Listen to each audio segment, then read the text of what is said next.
ದೇವೇಗೌಡರು ಅವರಿಗೆ ರಾಜ್ಯಸಭೆಗೆ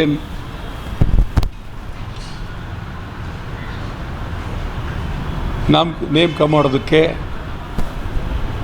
ಒಪ್ಪಿಲ್ಲ. ದೇವೇಗೌಡರು ಈ ರಾಜ್ಯದಲ್ಲಿ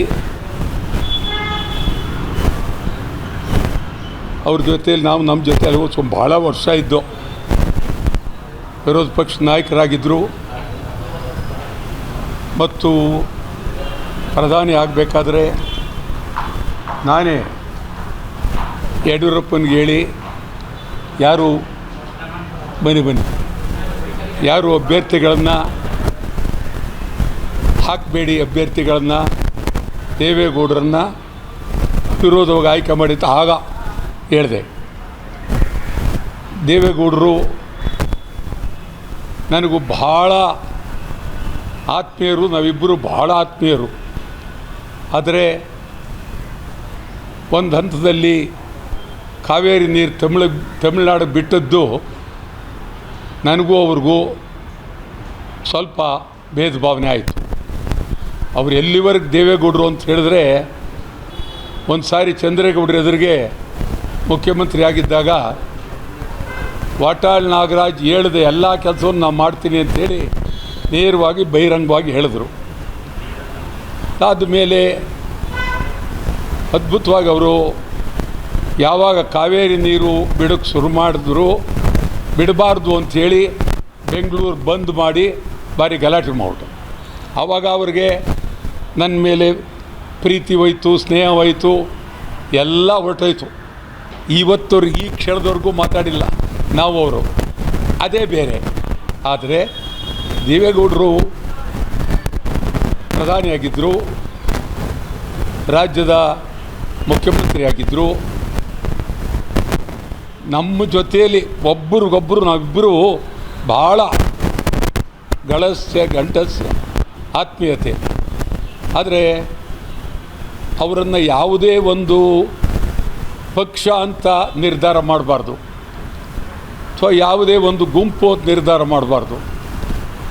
ರಾಜ್ಯಸಭೆಗೆ ಹೋಗೋದಕ್ಕೆ ಈಗ ಯಾರ್ಯಾರು ಕಾಂಗ್ರೆಸ್ ಇರ್ಬೋದು, BJP ಇರ್ಬೋದು, ಇವರೆಲ್ಲ ಯಾರ್ಯಾರನ್ನ ಆಯ್ದಿದ್ದಾರೆ ಅವರೆಲ್ಲರನ್ನೂ ಮೀರಿ ಇದ್ದಂಥ ವ್ಯಕ್ತಿ ದೇವೇಗೌಡರು. ಮತ್ತು ಈ ಒಂದು ಇಳಿ ವಯಸ್ಸಿನಲ್ಲಿ ಅವರನ್ನು ರಾಜ್ಯಸಭೆಗೆ ಕರ್ಕೊಳ್ಬೇಕಾಗಿತ್ತು, ರಾಜ್ಯಸಭೆಗೆ ಚುನಾವಣೆಯಲ್ಲಿ ಗೆಲ್ಲಿಸಬೇಕಾಗಿತ್ತು. ಇದು ಬರೀ ದೇವೇಗೌಡರೊಬ್ಬರಿಗೆ ಅಗೌರವ ಅಂತಲಲ್ಲ. ತಮಗೆ ಹೇಳ್ತೀನಿ, ಒಂದು ಹಂತದಲ್ಲಿ ಸುಮಾರು 40 ವರ್ಷದ ಹಿಂದೆ ಇಂದಿರಾ ಗಾಂಧಿಯವ್ರ ವಿರುದ್ಧ ನನ್ನನ್ನು ಕ್ಯಾಂಡಿಡೇಟ್ ಮಾಡಬೇಕು ಅಂಥೇಳಿ ಬಹಿರಂಗವಾಗಿ ಹೇಳಿದ್ರು ದೇವೇಗೌಡರು. ಭಾಳ ಕಾಲದಲ್ಲಿ ಎಷ್ಟು ನಡೆದಿತ್ತು. ಆದರೆ ದೇವೇಗೌಡರನ್ನು ನಿಲ್ಲಿಸಿರ್ತಕ್ಕಂಥದ್ದು ಇದು ರಾಜ್ಯಸಭೆಗೆ ಅಗೌರವ. ರಾಜ್ಯಸಭೆಯಲ್ಲಿ ದೇವೇಗೌಡರು ನಿಂತ್ಕೊಂಡು ಮಾತನಾಡ್ತಾರೆ ಅಂತ ಹೇಳಿದ್ರೆ ಅದಕ್ಕೊಂದು ಗಾಂಭೀರ್ಯ. ದೇವೇಗೌಡರು ರಾಜ್ಯಸಭೆಯಲ್ಲಿ ಈಗ ಪ್ರಧಾನಮಂತ್ರಿಯವರು ಏನು ದೇವೇಗೌಡರ ಹತ್ರಕ್ಕೆ ಹೋದರು, ಅವ್ರ ಕುರ್ಚಿ ಹತ್ರಕ್ಕೆ ಹೋದರು, ಕುರ್ಚಿ ಪಕ್ಕದಲ್ಲಿ ನಿಂತ್ಕೊಂಡ್ರು, ಅವ್ರ ಬಗ್ಗೆ ಭಾಳ ಮಾತಾಡೋರು. ನಾವು ತಿಳ್ಕೊಂಡಿದ್ದ ದೇವೇಗೌಡರನ್ನೇ ಇವರು ಆಯ್ಕೆ ಮಾಡ್ತಾರೆ ಅಂಥೇಳಿ. ಈ BJP ಅವರಿದ್ದಾರಲ್ಲ, ಇವರು ಇಂಗ್ಲೀಷ್ನವ್ರಿಗಿಂತ ಕೆಟ್ಟವರು. ಆ ಕಾಲದಲ್ಲಿ ಇಂಗ್ಲೀಷ್ನವ್ರು ಇದ್ರಲ್ಲ, ನಮ್ಮ ದೇಶ ಇಟ್ಕೊಂಡಿದ್ರಲ್ಲ, ಅವರಿಗಿಂತ ಕೆಟ್ಟವರು. ಇವು ಯಾರನ್ನೂ ಬೆಳೆಯೋಕ್ಕೆ ಬಿಡೋದಿಲ್ಲ. ನಿಮ್ಗೆ ಹೇಳಿದ ನನಗೆ ನನ್ನ ವಿರುದ್ಧ 15 ವರ್ಷದಿಂದ ಒಬ್ಬರು ಕ್ಯಾಂಡಿಡೇಟ್ ಆಗಿ ನಾನು ಸೋಲಿಸ್ಬೇಕು ಅಂತ ಅವ್ರಿಗೆ. ಇದು ನಿಮ್ಗೆ ಹೇಳ್ತೀನಿ, ಈ BJP ಅವರು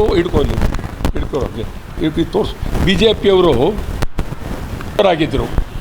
LG ಅವನವರು ನಂಜೇಗೌಡರು ವ್ಯಕ್ತಿ ನೀರಾವರಿಯಲ್ಲಿ ಚಂದ್ರೇಗೌಡರು, ಅನಂತಕುಮಾರ್ ತೀರ್ಕೊಂಡ ಮೇಲೆ ಅವ್ರ ಹೆಂಡ್ತಿನಾದರೂ ಅವ್ರ ಕೈ ಕಡಿಬಿಟ್ಬಿಟ್ರು. ಮಾಧುಸ್ವಾಮಿ ಇತ್ತೀಚೆಗೆ ಅವ್ರನ್ನ ಕೈ ಬಿಟ್ಟರು. ಅಣ್ಣಾಮಲೆ ಮದ್ರಾಸದಲ್ಲಿ ಅವ್ರ ಕೈ, ಈ ಥರ BJPಯವರು ಎಲ್ಲರನ್ನೂ ಕೈ ಬಿಡದೆ ದೇವೇಗೌಡರಿಗೆ ಅರ್ಥ ಆಗಿದೆ.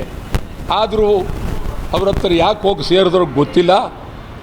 ದೇವೇಗೌಡರನ್ನ ಪ್ರಧಾನಮಂತ್ರಿ ನರೇಂದ್ರ ಮೋದಿಯವರು ಗೌರವವಾಗಿ ಕರೆದು ರಾಜ್ಯಸಭೆಗೆ ನಾಮಕರಣ ಮಾಡಬೇಕಾಗಿತ್ತು. ರಾಜ್ಯಸಭೆಗೆ ಚುನಾಯಿಸಿ ಗೆಲ್ಲಿಸಬೇಕಾಗಿತ್ತು. ರಾಜ್ಯಸಭೆಗೆ ಅವರನ್ನು ಒಂದು ರೀತಿ ಎಲ್ಲರ ಪರವಾಗಿ ಗೆಲ್ಲಿಸಬೇಕಾಗಿತ್ತು. ಇದು ಮಾಡಿಲ್ಲ. ಬರೀ ದೇವೇಗೌಡರು ಒಬ್ಬರಿಗೆ ಅಲ್ಲ, ಒಂಥರ ಎಲ್ಲರಿಗೂ ತಿಳುವಳಿಕೆ ಇರತಕ್ಕಂಥ ಗೌರವಾನ್ವಿತ ಎಲ್ಲರಿಗೂ ಇದು ನೋವಾಗಿದೆ. ನಿಜವಾಗ್ಲೂ ದೇವೇಗೌಡರು ನಾನು ಮಾತಾಡಿ ವರ್ಷಗಟ್ಟಲೆ ಆಗೋಗಿದೆ. ಆದರೂ ನಾನು ಈ ಸಂದರ್ಭದಲ್ಲಿ ದೇವೇಗೌಡರನ್ನ ಇವರು ಕ್ಯಾಂಡಿಡೇಟ್ ಆಗಿ ಅಭ್ಯರ್ಥಿಯಾಗಿ ಆಗ್ತೇ ಇರತಕ್ಕಂಥದ್ದು ಅಕ್ಷಮ್ಯ ಅಪರಾಧ. ಅದ್ರ ಜೊತೆಗೆ ಕಾಂಗ್ರೆಸ್ನಲ್ಲಿ ಒಬ್ಬರೇ ಒಬ್ಬರು ಖರ್ಗೆ ಅವರಾದಮೇಲೆ ಖರ್ಗೆ ಹೈ ಕ್ಲಾಸ್ ಒಳ್ಳೆಯ ಅಭ್ಯರ್ಥಿ, ಅದರಲ್ಲೇನು ಬೇರೆ ಮಾತೇನಿಲ್ಲ. ಆದರೆ ಮಿಕ್ಕವರೆಲ್ಲ ಮಾಡಿರೋದು, ಈ ಕಡೆ BJPಯವ್ರು ಮಾಡಿರೋದು ಇವ್ಯಾವೂ ಸರಿ ಇಲ್ಲ. ಇದು ನಿಜವಾಗಲೂ ಇವರು ರಾಜ್ಯಸಭೆಗೆ ಬೇಕಾಗಿಲ್ಲ. ಯಾಕೆ ಮಾಡಿದರೋ ಗೊತ್ತಿಲ್ಲ.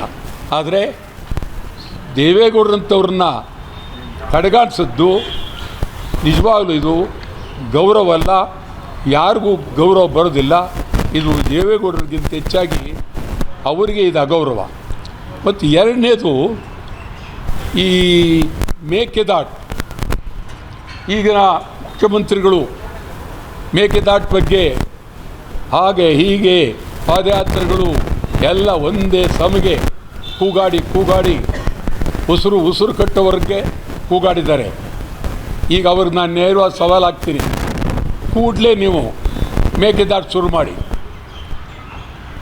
ಸುಮ್ಮನೆ ಮಾತಾಡೋದು ಬೇಡ, ನಾಟಕ ಆಡೋದು ಬೇಡ. ಕೂಡಲೇ ಮೇಕೆದಾಟು ಯಾವ ರೀತಿ ಮಾಡ್ತೀರಿ? ಏನಿದು ಸುಮ್ಮನೆ ಏನೋ ಕೇಂದ್ರ ಸರ್ಕಾರದಿಂದ ಅದು ಬಂದಿಲ್ಲ, ನಮ್ಗೆ ಗೊತ್ತಿಲ್ಲ, ಇವೆಲ್ಲ ಕತೆ ಬೇಡ. ಜನಗಳ ಮುಂದೆ ನೀವು ದಿನಗಟ್ಟಲೆ ಪಾದಯಾತ್ರೆ ಮಾಡಿ ಸಂಪೂರ್ಣ ಹೇಳಿದಿರಿ ಮೇಕೆದಾಟು ಮಾಡ್ತೀವಿ ಅಂತ. ಇದು ಸವಾಲು, ಕನ್ನಡಿಗರು ಸವಾಲು ಆಗ್ತಾಯಿದ್ದಾರೆ. ಏನು ಮಾಡ್ತೀರಿ ಮೇಕೆದಾಟು? ನಿಮ್ಮ ಕಾರ್ಯಕ್ರಮ ಏನು?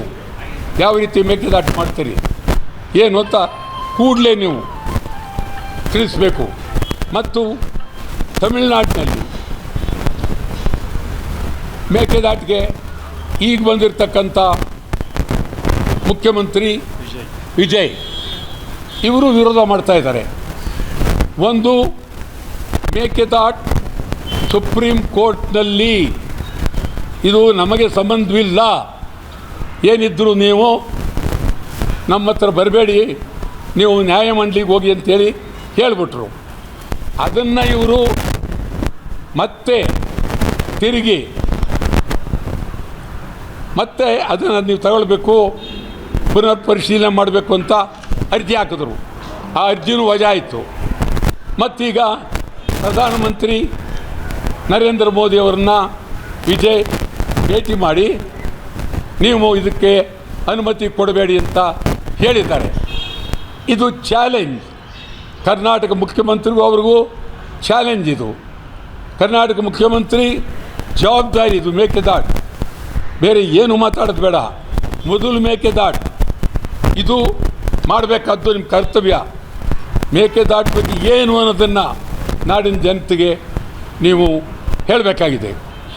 ಸೊ ಈಗ ವಿಜಯ್ಗೆ ನಾವು ಭಾಳ ಗಂಭೀರವಾಗಿ ಹೇಳ್ತೀವಿ, ರಾಜಕೀಯ ಮಾಡಬೇಡಿ. ತಮಿಳ್ನಾಡಿನವ್ರು ಹಿಂದೆ ಏನು ಮಾಡಿದ್ರು, ನಾನು ಅದನ್ನೇ ಮಾಡಬೇಕು ಅಂತ ರಾಜಕೀಯ ಮಾಡಬೇಡಿ. ಇದು ಕುಡಿಯೋ ನೀರಿಗಾಗಿ, ವಿದ್ಯುತ್ ಶಕ್ತಿಗಾಗಿ,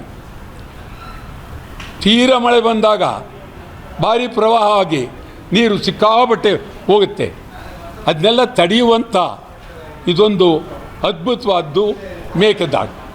ಮೇಕೆದಾಟು ಬಗ್ಗೆ ತಮಿಳ್ನಾಡು ಮುಖ್ಯಮಂತ್ರಿಗೆ ಹೇಳ್ತೀವಿ, ಗಂಭೀರವಾಗಿ ಇದನ್ನು ನೀವು ಒಪ್ಕೊಳ್ಬೇಕು.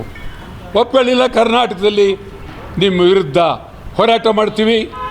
ನೀವೇನು ನಿಮ್ಮ ಚಿತ್ರಗಳನ್ನು ಬಿಡುಗಡೆ ಮಾಡಿದ್ರೆ ಸಂಪೂರ್ಣ ರದ್ದು ಮಾಡ್ತೀವಿ, ಸಂಪೂರ್ಣ ವಿರೋಧ ಮಾಡ್ತೀವಿ.